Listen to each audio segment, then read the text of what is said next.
All right, welcome to the Branson broadcast.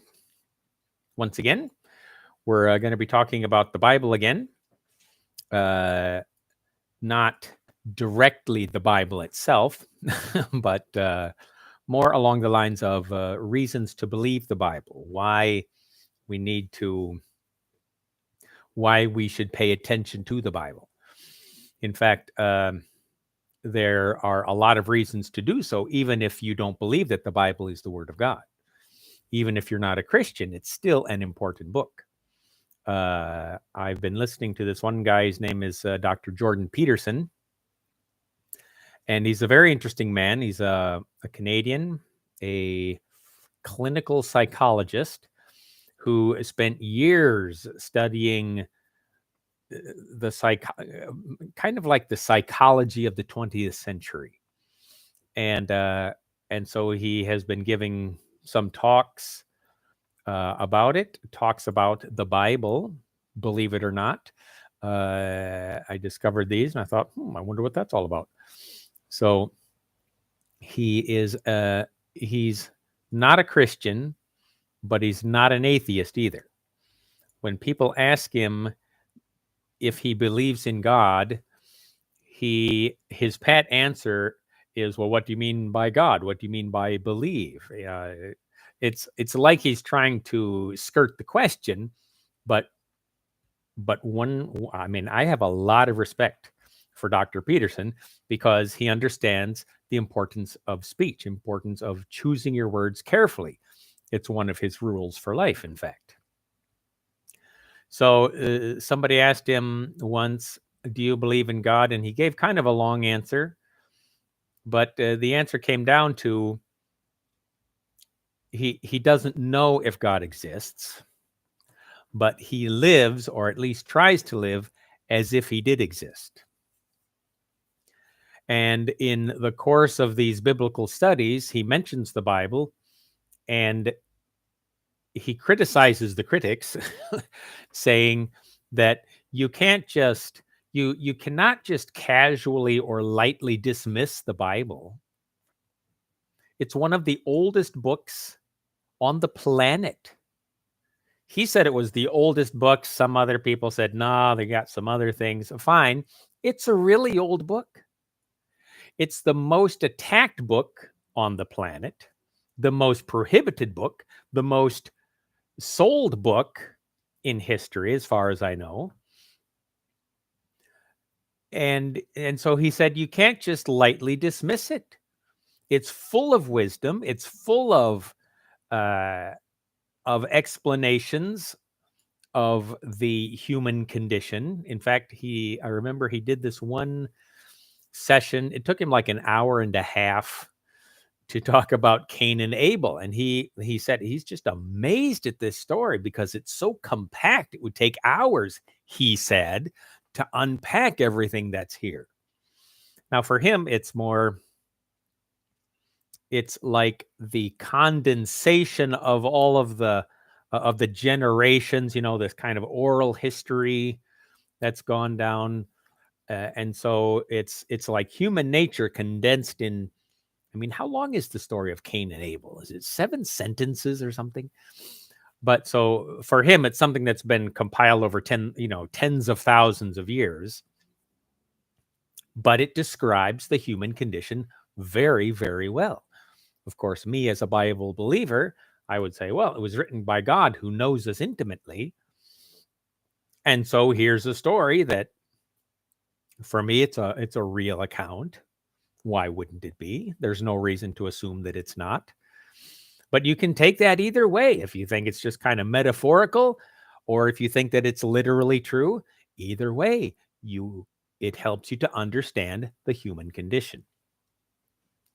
So apart from that, the Bible is responsible. Well, it is the foundation, really, of the Judean-Christian, the Judeo-Christian worldview, which is basically the Western world. Whenever they talk about the West, what are they talking about? Europe and North and South America. And so all of the the scientific discoveries that have taken place there. I think I mentioned in a previous video that it's the Judeo-Christian worldview that led to the scientific method, of observation and testing and drawing conclusions and retesting and all of these things. So you can't just lightly say, well, the Bible is just a collection of stories. It was written by men. It was, they're just myths. It's a lot deeper than that.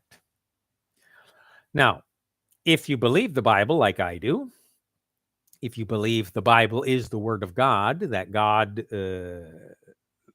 moved men or inspired men to write the actual words that he wanted them to write, then it has obviously even more importance. So let's talk about three what do I want to say? 3 reasons to believe. Well, it talks about the past, right?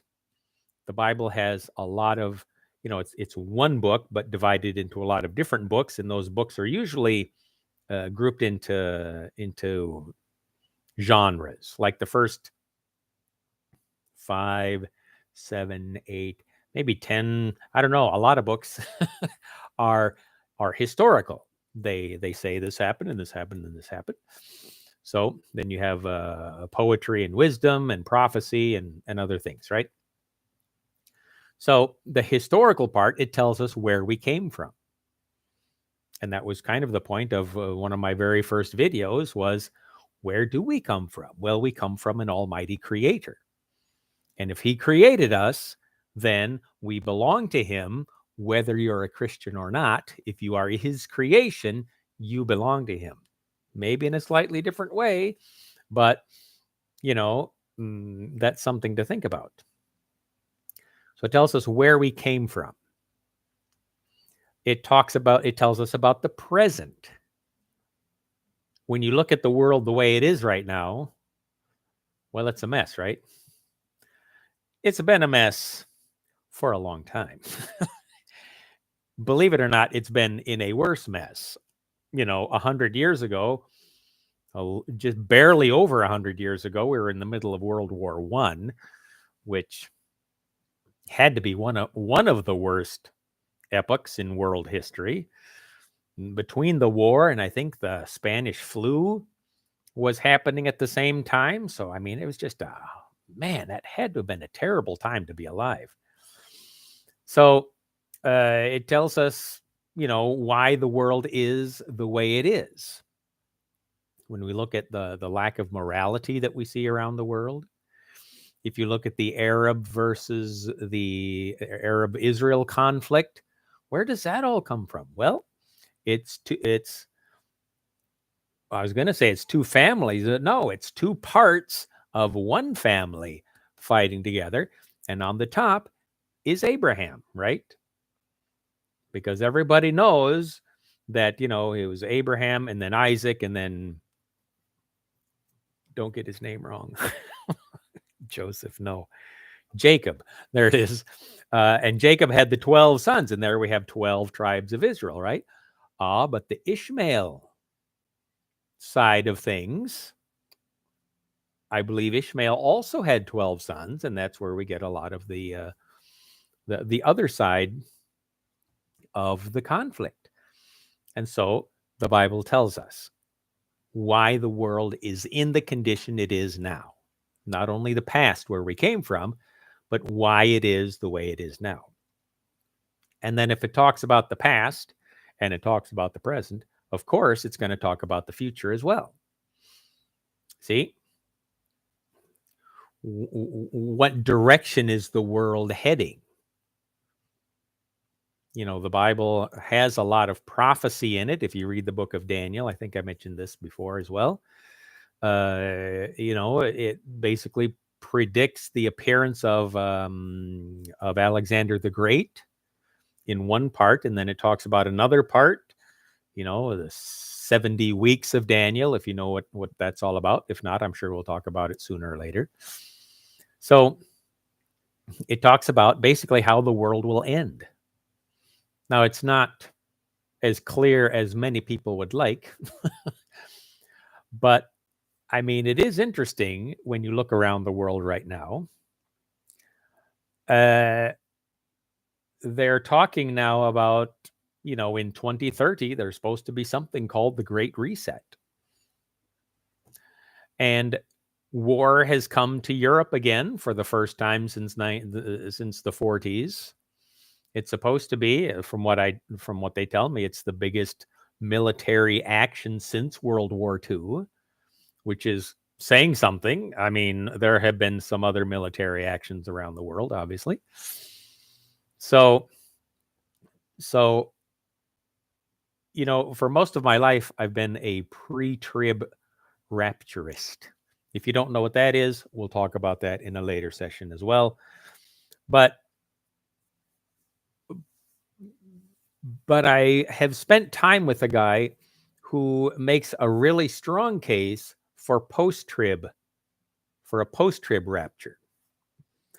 And as I read the Bible now with both of these ideas in mind, it's not terribly clear. And so I don't want to be dogmatic and say, no, the church is going to disappear before the rapture happens. I don't think it's that clear. It could be true, might not be true. What is clear is that the world can get into a lot worse condition